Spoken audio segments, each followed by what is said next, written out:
Now we have to calculate profit per sale, determine the profit earned from each sale using the data from the order sheet. So before working on this, we will combine this order and customers into a single, you can say, a single Excel file. So for this, we will copy this order content into this customer table. Let So I already did this. You can see in sheet 1 I have order data. Now for we have to calculate profit per sale, so we have to just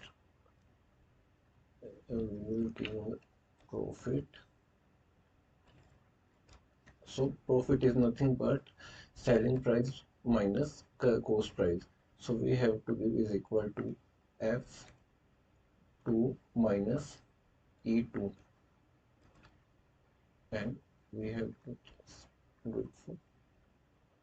So this is our cost per sale.